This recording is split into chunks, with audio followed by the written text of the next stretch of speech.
Muy buenos días, estimados amigos del grupo Radio Estéreo Mairán. Hoy es sábado 2 de septiembre de 2023. Ya arrancamos en el mes de la patria. Y es un grato placer darles la más cordial de las bienvenidas esta mañana de historia. Gracias, muchas gracias por la oportunidad de convivir a través de esta pasión. Soy Luis Alberto Vázquez Álvarez. Los fenómenos de la naturaleza también determinan la humana historia. Nuestra región ha sido emplazamiento de algunos de ellos y con orgullo los admiramos y ahora los festejamos para adelantarnos a futuros eventos similares que siempre serán recordados y disfrutar solamente levantando los ojos al cielo. Centenario del histórico eclipse en la laguna. Ese es nuestro tema de hoy. Y recuerden, distinguidas damas y caballeros amantes de la historia, que para nosotros escuchar sus opiniones nos enaltece, eleva nuestra calidad humana. Por ello les invitamos a que con toda confianza nos brinden su visión del tema y nos honren con ella. Con mucho agrado damos la más cordial bienvenida a nuestro distinguido invitado, Alejandro Ahumada Rodríguez, historiador lagunero, especialista en el desarrollo ferroviario, fotógrafo, amante de las bellas artes y de la astronomía. ¿Qué tal? Pues encantado de estar aquí, siempre es un gusto venir aquí contigo y estar hablando de un tema que es delicioso, la historia. Y bueno, como música de fondo para estar acorde al tema, vamos a escuchar música cósmica para teletransportación personal. Excelente. Así es. A ver, Alejandro, la astronomía pues existe desde que el primer ser humano levantó la vista al cielo y vio aquella maravilla tan gigantesca, muchísimo más de lo que podemos verla hoy porque la luz urbana nos impide admirarla en todo su esplendor. Y él entonces, el primer ser humano, los primeros seres humanos lo tenían abierto. Pero, ¿cuál es la historia de la astronomía en general y en particular en México? Bueno, la historia pues es muy importante, sobre todo en las regiones. Aquí tenemos culturas ancestrales que siempre vivieron por parte con la naturaleza y con el cielo, con la cosmografía, con todo ello, los mayas, aztecas y demás. Pero hay una temporada en la que todo esto cambia. Todo es a partir de la intervención de los españoles, la llegada de ellos, y nos cambia. Esa parte se va quedando y después la voy a comentar más adelante cómo se retoma con los científicos ya en el siglo XX, porque igual es una etapa en la que se va teniendo una evolución, y en esa evolución pues obviamente vivimos una etapa, llamémosla así, española, a partir de la conquista, y todo se va haciendo a un lado y es una nueva forma de ver la historia. Es el entorno que nos va llevando como descendientes de españoles a final de cuentas, pero bueno, a final de cuentas la ciencia es universal y la ciencia funcionaba para cada grupo, para cada gente, para cada, entidad, de una forma similar, pero se veía diferente. Y en este caso, la parte en la que me he centrado es la historia de la astronomía en México, pero ya a final de cuentas en un siglo XIX y un siglo XX, con una evolución que se va dando ya con la revolución industrial, que te va dando la capacidad de nuevos equipos, nuevas ópticas, elementos que te podían transformar y acercar más al cielo, a diferencia de una simple observación como se vivía antes. Qué interesante. A ver, Alejandro, teóricamente en la antigüedad, inclusive los filósofos de la naturaleza, recordémoslos, antes los presocráticos, veían el cielo y empezaban a comentarle a sus alumnos en aquellas escuelas peripatéticas que precisamente caminaban en torno a un lugar, empezaban a explicarles las constelaciones, empezaban a explicarles por qué algunas estrellas, entre comillas, brillaban más que otras, me refiero a planetas y demás, y en un primer momento la humanidad consideró a la astronomía como el origen de los dioses. ¿Sí? Cada uno de los astros era un dios. Después ya se le empezó a dar un sentido más amplio, pero aquí en México particularmente, ya con la llegada del catolicismo, del cristianismo, ya no tuvo el carácter tan mítico que tenía en otros lugares la astronomía. Pues, sin embargo, sí existía la astrología, que viene a ser una cosa totalmente diferente, basada en el mismo principio. Así es. Pues de hecho siempre estuvo presente, por ejemplo, con los navegantes.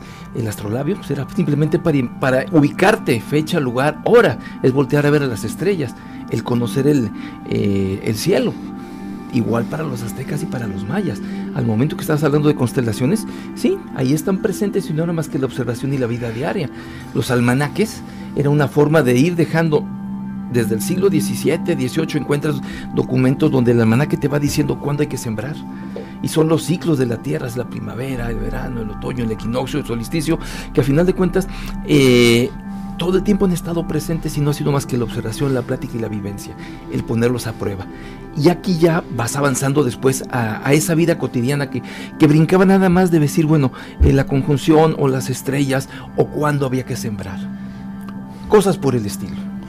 Ahora, en un momento dado, la astronomía y las matemáticas estuvieron directamente ligadas, porque es increíble, yo me atrevo a pensar que muchas de las matemáticas nacieron precisamente de la capacidad del ser humano de contar, de ver las estrellas, ver las constelaciones, luego aguantarse un año entero para volver a ver lo mismo y entonces empezar a hacer todo, pues, ¿qué podríamos decir? Un cuaderno de ilustración que nos dijera que tal constelación cada año se vea igual. Lo que acabas de decir, la parte correspondiente a la agricultura.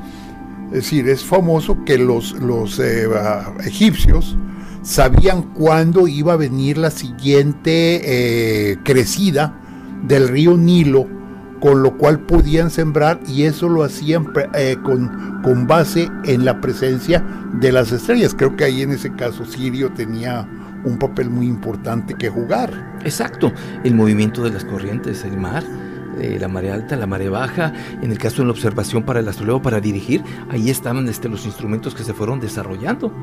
Tienes a la Osa Menor y Polaris, que es la estrella que todo el mundo voltea al norte para dirigirse. De hecho, la Tierra es la que gira, pero la que siempre se mantiene en el mismo punto es la estrella polar, la estrella del norte.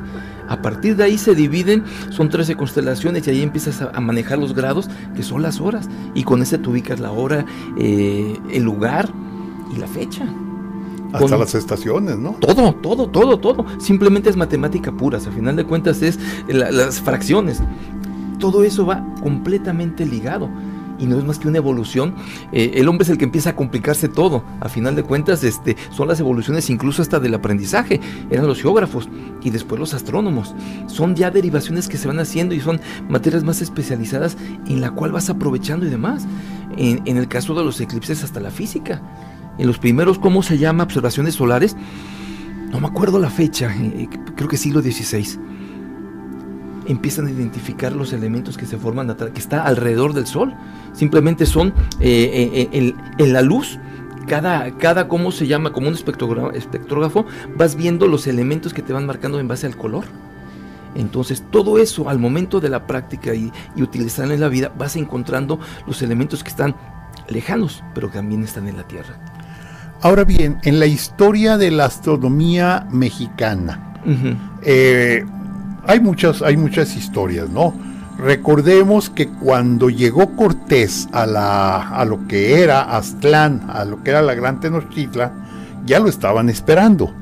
Y una de las razones es porque habían acontecido una serie de sucesos, de fenómenos cosmológicos que de alguna forma el propio Moctezuma había considerado como divinos. Por ejemplo, el hecho de que se vio un cometa por esas fechas, que curiosamente con todo el conocimiento que tenían los mexicas, no le dieron ese valor y sin embargo lo vieron como un presagio funesto de la dominación. En esa medida también la astronomía y la astrología jugaban un papel muy importante en la historia de la humanidad, ¿no?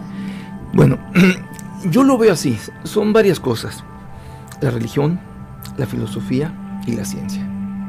El crecimiento y el avance de cada uno de ellos es lo que va dejando, y son las formas de ver, va dejando de ver otras formas de interpretación. En un momento dado, en la filosofía y la religión, ante el desconocimiento, pues obviamente vas poco a poco avanzando y le vas atribuyendo a fenómenos que desconoces, ya sea un temor o un agradecimiento. La filosofía va siendo la deducción. Esa deducción va siendo según el avance también de la ciencia. Y en un momento la ciencia no es más que la experimentación. Son ramas que van evolucionando y van desarrollando. Y en el desarrollo de la humanidad, pues obviamente va en función al conocimiento que pueda tener en una gran parte en la gente. Cuando empieza a haber una evolución en la ciencia, cuando empiezan a entrar las materias donde entra la física, las matemáticas, la química, vas dejando un poco lo desconocido y le vas atribuyendo. Entonces son diferentes etapas. En el caso de lo que mencionas en esos desconocimientos, los fenómenos ahí están: eclipses, cometas, todo eso está dando de siempre. No hay una fecha de recordar, pero sí en las matemáticas. Por ejemplo, en el caso de los eclipses, si uno va a las fechas épicas, con pura matemática va sacando los retornos que va teniendo, porque un eclipse es continuo, le llaman saros, esa vuelta de inicio hasta llegar al final, como un espirógrafo, que empiezas a dar vuelta en un aro dentado con un interior, giras, empiezas en un punto, regresas al otro punto, pero no es el mismo, tiene que pasar un gran número de vueltas para volver a llegar al mismo punto. Eso es continuo y ese es cierto. Entonces, para datar un hecho, los eclipses son importantísimos, porque hay historias que se van relatando, pero no tienes una certeza. Y con matemáticas vas sacando esos aros, esas vueltas de los eclipses, y encuentras la fecha y el año en que se dio. Oye, qué interesante. Y bueno, dentro de los muchos fenómenos, creo que uno de los que más ha conmovido a la humanidad son precisamente los eclipses, que es nuestro tema central del día de hoy.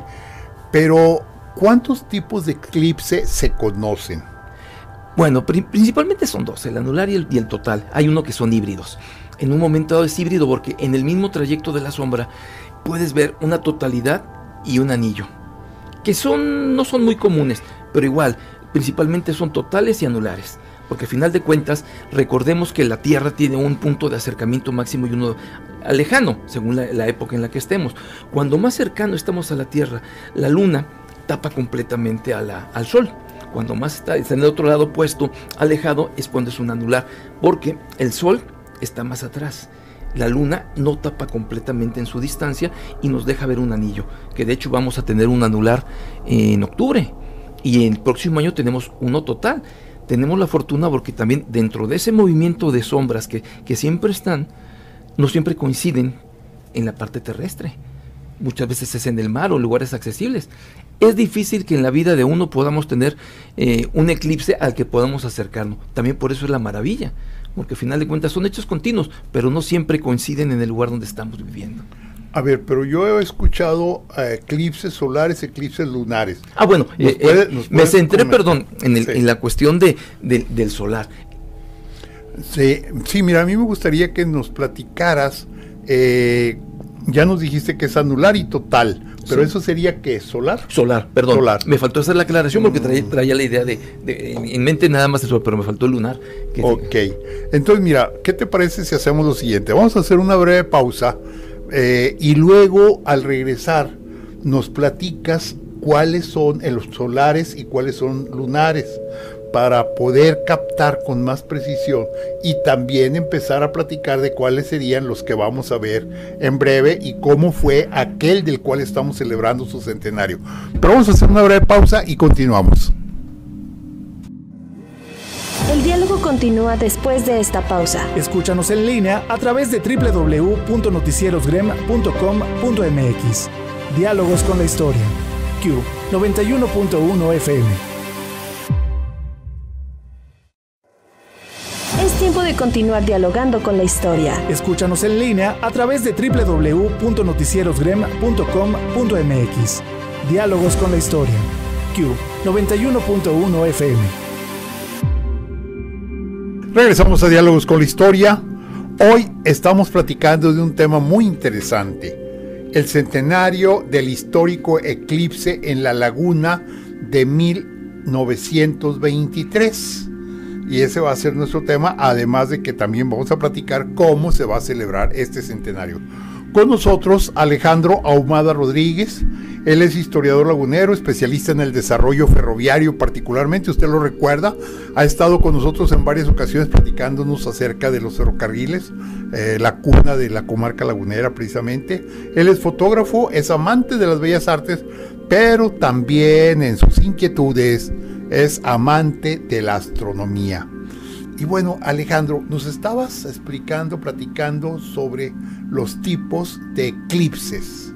Así es. Me centré primeramente en el solar. El solar son anulares, totales. A ver, pero explícanos, ¿qué se entiende por solar? ¿Qué pasa? ¿Qué solar sucede? es cuando se antepone la luna entre el sol y la tierra. Okay. Es la que causa la sombra. Dentro del movimiento planetario llega un momento en que la luna, constantemente en el año por lo menos hay 2 eclipses, promedio puede ser más o menos, se interpone con el sol y nos tapa una sombra y nos da una sombra, si en este caso, si está cercano más al sol, es total, y esa sombra va a tener un recorrido y de ciertos kilómetros, 80 promedio, y de ahí en la distancia se empieza a ver parcialidades, ahí ya son eclipses parciales. Ese es cuando se antepone la luna entre el sol y la tierra. Cuando es lunar, es al revés. Aquí en este caso la luna se oscurece completamente y pues bueno, es el efecto completo y digamos inverso. Lo que dejamos de ver es la luna, y según la posición en la que se encuentre en ese giro alrededor de la Tierra serán las coloraciones que podamos tener. De repente volteamos que la luna tiene una coloración roja y demás. Simplemente es en ese movimiento de traslación que tiene la luna donde la sombra no es directa, sino va siendo inclinada en comparación al sol, y son las tonalidades que nos va dando. Son digamos los tipos de eclipse. A ver si entendí. En este segundo caso, la metiche es la Tierra. Sí. Es la Tierra la que se interpone entre el Sol y la Luna. Y estamos... A ver, normalmente en una noche normal, común y corriente, nosotros estamos viendo la Luna a plenilunio, cuarto creciente, cuarto menguante, etcétera. Pero en ese caso, la Tierra y la Luna están digamos, en posiciones diferentes con respecto al Sol. El Exacto. Sol está pegando completamente a la Luna. ¿Okay? Cuando es el eclipse, en este caso lunar, dijimos, la Tierra no deja que el Sol le pegue a la Luna. Exacto, la sombra es la de la Tierra. Oye, y ahí es, por ejemplo, uno de los aspectos que utilizaban cuando se hablaba de que la Tierra era cuadrada. Era uno de los ejemplos que utilizaban para decir, no, la Tierra no es cuadrada. Fíjense en los eclipses lunares, como cuando el eclipse, la Tierra cubre a la Luna, la sombra que se proyecta es redonda. Exacto, esa es la forma de la Tierra que se va visualizando. Entonces en un momento dado, ese sería lo que nosotros observaríamos, que de hecho el asombro es para los humanos, somos los que nos fijamos para eso, pero igual tiene sus consecuencias naturales y físicas. Pero bueno, esos digamos son los eclipses que podemos presenciar. Los más raros para poder presenciar en este caso son los solares. No siempre, como mencionaba, en la vida vamos a tener la fortuna de poder estar presentes, porque en esas vueltas que se dan no siempre van a coincidir. Muchas veces son en el mar, otros son en lugares inaccesibles. En la actualidad, pues bueno, es más fácil moverse a los espacios que anteriormente era difícil llegar a ellos, pero están ahí presentes para poder, en este caso, investigar.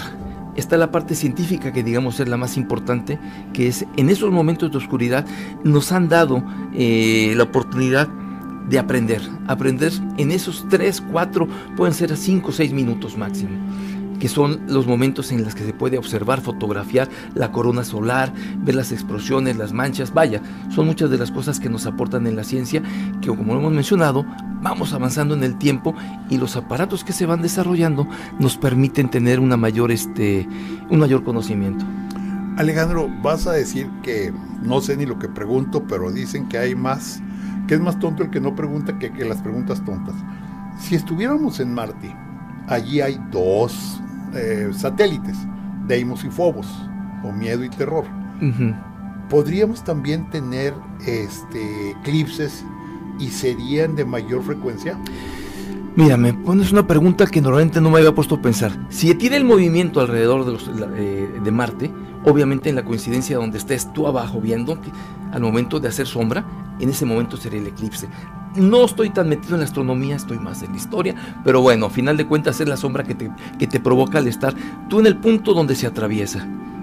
Ok, y entonces en algunos planetas como Saturno, pues veríamos un chorro de eclipses, ¿no? Sí, pues, simplemente es en el espacio donde se está, ¿cómo se llama? Atravesándose la sombra, como cuando pasa alguien cuando tienes un rayo directo al sol. En ese momento de que se corta sería, digamos, el oscurecimiento. Ahora bien, a lo largo de la historia de la humanidad ha habido eclipses que han cambiado la historia en sí misma, en los momentos. Por ejemplo, pues en algunas batallas se habla de que el catolicismo particularmente, o el cristianismo, llegó al poder de Roma cuando Constantino tenía una batalla y sucedió algo en el cielo y posiblemente un eclipse, y eso le sirvió a Constantino para ganar la batalla y finalmente aceptó el cristianismo como la religión oficial del Estado romano. Exacto. ¿Ha habido otros casos similares? Bueno, sí, y es como mencionábamos hace rato, en base al desconocimiento, porque quien supiera que sí había astrónomos que en un momento lo calculaban y podían anteceder, eran los que podían ir avisando. Bueno, aquí en México hemos tenido registros de varios. Tengo uno presente de 1857 en Durango, donde al momento de estar llevando en una procesión a una imagen de Cristo, de una iglesia a otra, no mencionan dónde, en marzo, les toca, en ese trayecto, así lo describe el periódico, el eclipse, y el pánico y el terror. Claro. Salieron corriendo, y lo que todo el mundo sabemos, lo que hemos escuchado, todos rezando, todos volteando a ver, a esconderse, y todo lo que podía ocurrirse en ese momento por el desconocimiento provocaba ello. Y hacen mención, ya sabían, la parte científica ya sabían, ya estaba avisado ese eclipse, pero no todo el mundo lo sabía, no había una comunicación plena como lo tenemos ahora.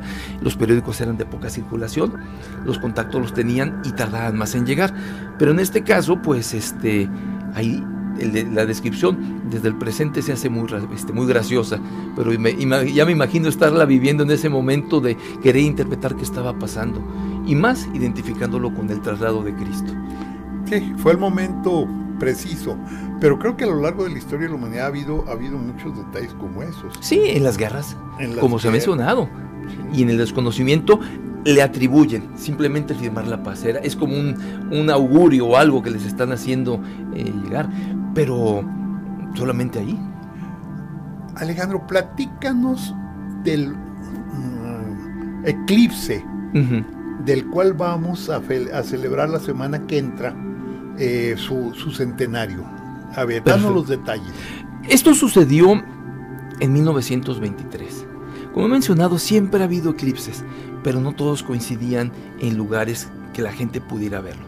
México en el Inter tiene, pues bueno, hay muchos. Me quiero centrar al 23, pero en el nacimiento de la astronomía mexicana está centrado básicamente en el nacimiento del Observatorio Astronómico Nacional. Años atrás había habido expediciones a Japón para ver el tránsito de Venus, y esos tránsitos, el estar ahí te permitía calcular la distancia de la Tierra, el Sol, y vaya, datos que te van generando. Esa es la primera vez que salen de México una expedición de científicos, no tanto astrónomos, porque eran científicos.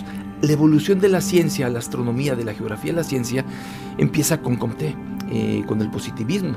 Cuando acaba la parte, digamos, cuando entra Juárez y quita la iglesia, en un momento dado la educación se torna científica, y a través de eso empieza el raciocinio y la inteligencia de la experimentación, y toda esa evolución nos lleva hasta el porfiriato, donde todo eso se está formando, como mencionaba, la llegada de la revolución industrial, la necesidad de la cuestión de límites, en la parte que se utilizaba en lo local, la geografía, una ingeniería básica era la minería. Pero en este caso, cuando ya empiezas a mezclar y la necesidad de la astronomía, es cuando te tienes que perfeccionar en cuestión de límites, orientaciones, delimitaciones. Eso es cuando empieza a evolucionar México para 1880. Principios de 1880, Porfirio Díaz, al que estaba en el Observatorio Astronómico Nacional, que en este caso estaba principalmente en el Zócalo, en el Palacio Nacional, mandan a hacer a grandes rasgos un nuevo sitio astronómico. Y con la grandeza de que en ese momento dijeron, compren todo nuevo. algo que no sucedía, y es más, ni en el mundo, porque al final de cuentas no todos los gobiernos tenían esa visión o ese apostar en el dinero, más que algunos países, Inglaterra, Greenwich en sus momentos, en la época en que se fijan los ¿cómo se llaman? Las latitudes, los usos horarios y todo ello.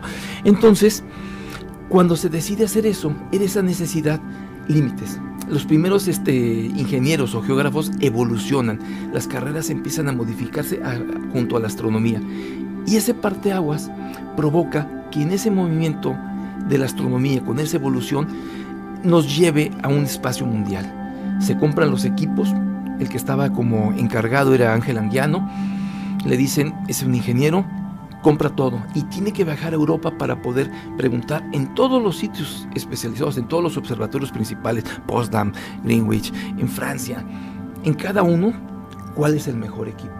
En esos años se estaba haciendo, por iniciativa de los principales centros astronómicos, lo que le llamaban la carta del cielo, que era fotografiar el cielo para formar un gran plano. Y había un telescopio que era un ecuatorial, que era el elegido para utilizar en común, sin importar dónde estuviera, cada quien se iba a repartir todo ello.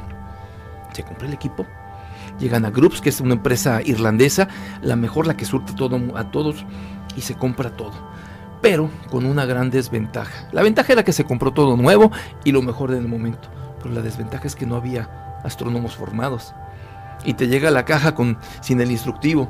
Y después vienen las carencias, porque al final de cuentas no todo suena tan bonito como lo estoy platicando. Tuvieron una evolución en tiempo y muchas cosas, pero que fueron retrasando. Pero se dio. Y se empiezan a formar como una ente gubernamental, ya el Observatorio Astronómico Nacional, con investigación, con publicaciones, y ya comparten al mundo. Llegan los primeros eclipses, en el 86 es uno de ellos. Pasa por México, pero nadie estaba preparado. No había comisiones, no había forma de organizar. Pero sí estaba el equipo. Estaba el equipo, pero estaba en el observatorio. Aquí había que irnos al campo al momento de donde estaba la sombra, y eran unos cuantos. Y Ángel Anguiano es el primer director, y empieza como un segundo alterno Felipe Valle, que al tiempo se hace el siguiente director. Por generaciones van cambiándose, y es una línea principal que se va formando. Luego vienen oportunidades entre los conectes que se van haciendo. En 1905 viene un eclipse en España, e invitan a Joaquín Gallo y a Felipe Valle, que son en línea los que van a seguir siendo los directores, y les toca participar en el desarrollo de un eclipse. Hay otro que es en Norman, en California, también son invitados. Pero bueno, México tuvo después, para 1908, uno donde la sombra cruza desde México y va a Estados Unidos. Viene más o menos por la parte de Guerrero y sale por el norte de Estados Unidos. Pero los americanos tenían mejores equipos y no tenían por qué venir aquí. México ya tenía la experiencia poco a poco, y bueno, eso le va dando un parteaguas, porque se enteran para principios de 1910 que en México iba a haber un eclipse total, y la mayoría iba a ser en México. Órale, entonces ahí ya podemos decir que tenemos buenas opciones para ganar. Alejandro, vamos a hacer una breve pausa, y al regresar, platícanos en particular ahora sí de ese famoso eclipse que nos mencionas, y luego nos invitas a ver cómo lo vamos a celebrar. Vamos a hacer una breve pausa.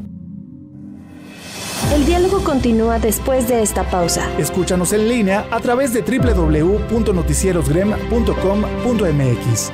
Diálogos con la historia. Q 91.1 FM. Es tiempo de continuar dialogando con la historia. Escúchanos en línea a través de www.noticierosgrem.com.mx.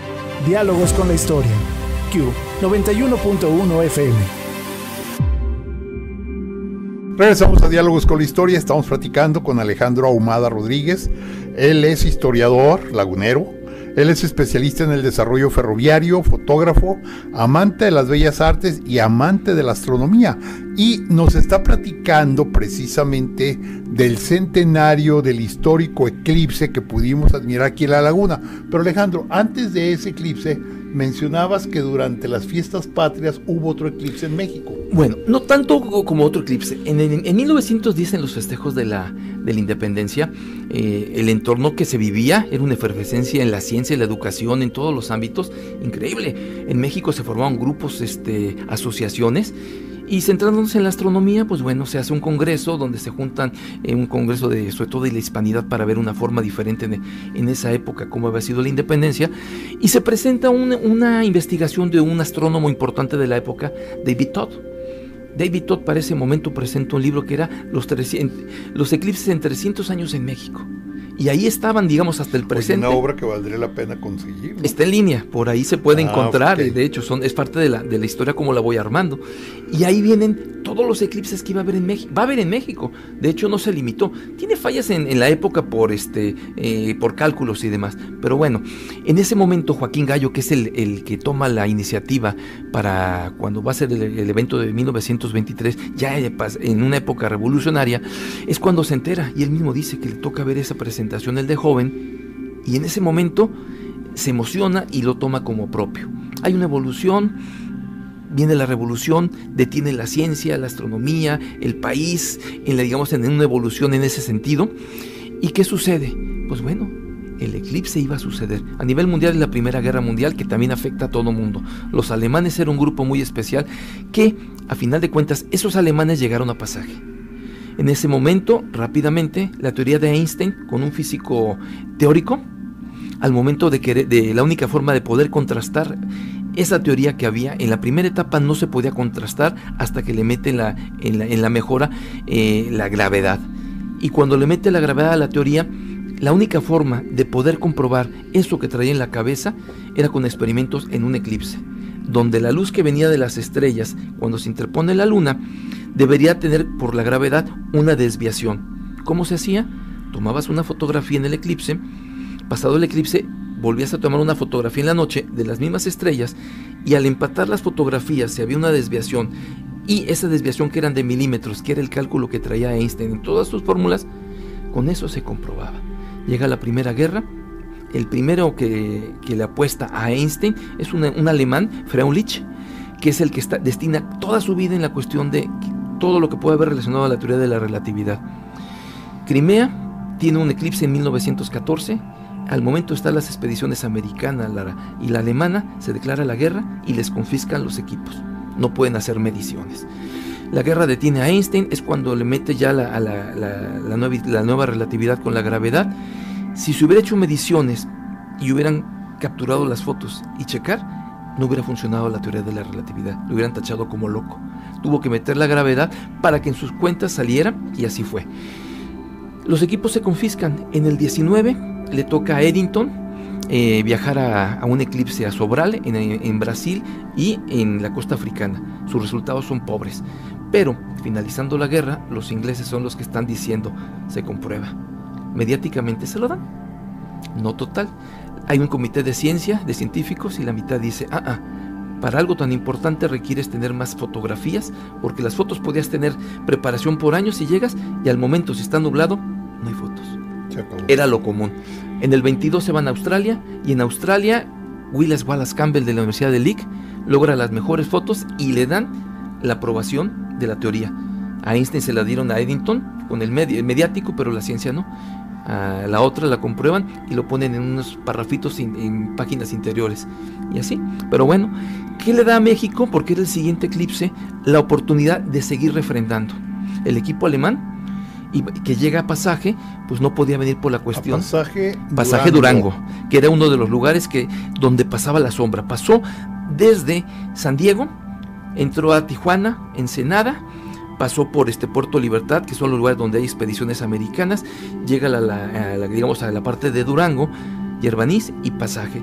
Llegan, ¿por qué ahí en esos lugares? Porque la sombra coincide con la vía del ferrocarril y pueden llegar.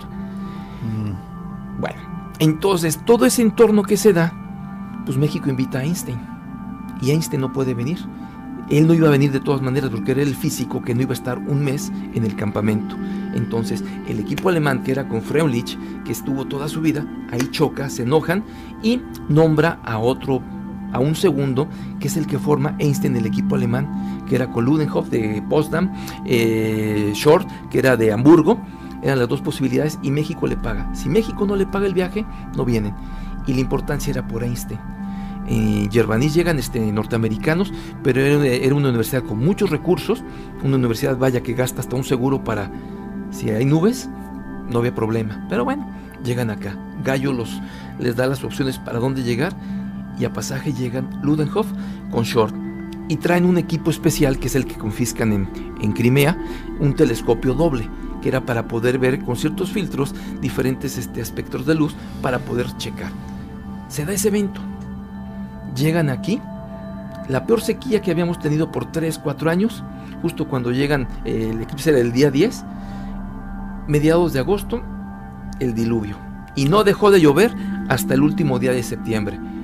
Empieza el desarrollo, me voy a ir muy rápido. En el caso del desarrollo, el momento crucial, mojado, nublado, sin poder calibrar.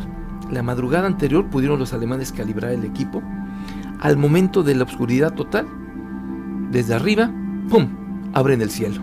Justo en el momento. Es emocionante porque tengo todas las descripciones de los directores de cada expedición, y se empapa uno así en ese nerviosismo de cómo van relatando, y el esfuerzo de años que se iba a ver, llevarles un fracaso.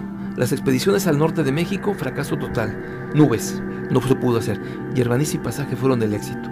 Y bueno, eso aportó una gran cantidad de información, reafirmó como el lado científico lo había pedido, y México queda en esa secuela de eclipses exitosos. El primero que le validan del 19, hacen su centenario en el 2019, en Australia, en Wallal, es donde fue el espacio donde se celebra, y festejan moneda y toda la cosa, y en Pasaje, olvidado, porque se inicia una carrera de eclipses. El próximo mes tenemos un anular que nos toca una parte, en breve, en unas semanas más, y en el 2024 hay otro eclipse, con la cosa de que el mismo eclipse hay un cruce de sombras, y Pasaje y Yervanís se vuelven a oscurecer.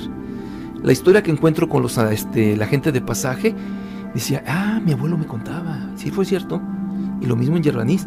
En Pasaje hay gente que todavía recuerda porque los hijos le contaron, y ahí está la historia presente. Pues ahora es una historia que los que estamos viviendo en este momento van a poder revivir lo que en su momento se tuvo en el 23. Es algo maravilloso. A mí me tocó de chico que me llevaran en el 70 a Zempoala, mis papás, y es fecha que todavía lo recuerdo, en blanco y negro, claro, porque para esa época, pero es algo que te marca toda la vida. Entonces es algo que viene, y bueno, en este caso para Pasaje, nadie hacía caso, presento mi investigación en el pueblo, no faltó el que me dijo hace 2 años que fui, un señor ya grande, órale, sí es cierto, yo pongo una vaca, otro, yo pongo un borrego, y dije, bueno, pues que sea la mejor carne asada que hagamos, y esto fue creciendo. Ahora ya está en la línea, sería un arranque para el eclipse de octubre, el anular, y el de 24, porque México va a ser sede. Entonces todo el mundo está empezando a voltear, y bueno, en este caso es un centenario, como lo mencioné. En el pueblo, en Pasaje, ya empezamos a moldear todo esto, y prácticamente vamos a tener una verbena. Se va a montar todas las fotografías que he recibido de Alemania, las que he recibido de Estados Unidos, las que he encontrado, toda la narrativa que tengo, ya se ha estado publicando en el periódico, donde se explica esto. De algo que estaba guardado, realmente es para mí impresionante la importancia que se tuvo. Ahorita di un resumen en poquito tiempo, pero son 2 años de investigación metiéndome en muchos lugares, donde la ciencia del mundo volteó a México y tuvo un logro. Oye, entonces, si yo voy la semana que entra, dentro de 8 días a Pasaje, ¿qué voy a ver? Bien, estamos abordando el programa, va a haber una verbena popular, prácticamente tendremos música, tendremos todo, esperamos que sea de Pasaje, ya tenemos confirmados varios personajes, porque Pasaje tiene su historia, el camino real, el reparto agrario, hay muchas cosas. Va a estar el cronista de la ciudad, que es el profe Anacleto, que él va a estar dando a todos los visitantes pues una plática del entorno de la región y del rumbo. Hay otro personaje que también en su libro sobre historia, el agrarismo, la revolución, se va a presentar. Yo hago una presentación en una película con todo el entorno fotográfico y demás, y música, tocando los corridos y la música local, regional, porque la revolución aportó mucho en la cuestión musical. Tenemos en la noche un campamento, ya tenemos prácticamente como asegurado 300 personas que vienen de fuera con telescopios, exactamente en el lugar donde estuvo el equipo alemán, el grupo alemán. Ahí va a ser el campamento. Las fotos que recibí las empaté, las ubiqué, y es exactamente donde la gente y la historia y las fotografías indican que allí estuvo. Hice un recorrido virtual donde están las fotos ubicadas exactamente en el lugar. El dueño del terreno nos ha preparado todo para que llegue la gente a acampar ahí. Entonces va a haber observación en la noche. Si no hay nubes en septiembre, pues bueno, tendremos la observación. Van a sobrar telescopios para toda la gente que vaya. El día siguiente una ceremonia, ya está la placa, ya se hizo, y es para poner una placa sin logos, sin nada, simplemente para decir el orgullo y la identidad de Pasaje tuvo un momento importante. Oye, qué interesante realmente. ¿Cómo se llega a Pasaje de aquí de Torreón? Hay que llegar a Cuencamé. Okay. Y en Cuencamé, si nos vamos por la libre llegando al pueblo, en el pueblo simplemente preguntar para dónde es, hay que cruzar la autopista, hay una carreterita, son 15 minutos y uno llega a Pasaje. Pasaje se inicia el mestizaje en el norte, ahí es el camino real, tiene un estanque hermoso donde te asomas, hay unos peces de 40, 50 centímetros, es un gusto ver cómo la naturaleza ahí está presente, sabinos enormes, y pues es un lugar para que la gente nos acompañe, porque hay mucho que celebrar. Oye, y el Pasaje, ¿van a preparar las calles, van a arreglar casas y demás? Ya se convocó a la gente para que salga con su comida regional, se haga la venta. Hablamos de 300 visitantes que llevamos como astrónomos, pero está corriendo tan grande que estamos preocupados porque queremos que haya el suficiente abasto de comida y todo lo que se requiera. Ya hay una comunión con la autoridad, y de ser yo solo que lo empecé, pues ya tengo muchos amigos que se han enamorado de la historia en todos los ámbitos, que están haciendo algo para que ese día sea memorable. Oye, qué padre. Ojalá y las autoridades de Pasaje pues inviten a la gente a que arregle sus casas, prepare. No va a pasar lo que, como aquí en la Dirección de Urbanismo de Torreón, que cuando pintas tu casa o arreglas tu banqueta, llegan los inspectores, te multan, te prohíben que creas, sino que allá realmente se ayude a ese desarrollo, que sirva para que la gente vaya y que Pasaje pase a la historia. ¿A qué horas van a ser los eventos? El plan es de que empiece todo a las 3 de la tarde del sábado. De hecho, la verbena es de 3 hasta las 11 de la noche.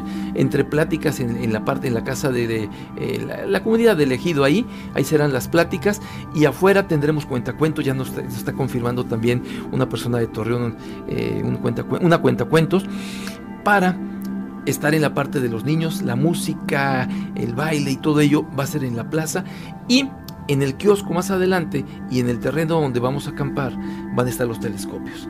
Esperemos que la luna esté presente, claro, o las estrellas, y que no haya nubes. Y con eso es explicar todos los entornos que vamos a encontrar para más adelante en el siguiente eclipse, el día siguiente, sobre todo con el sol.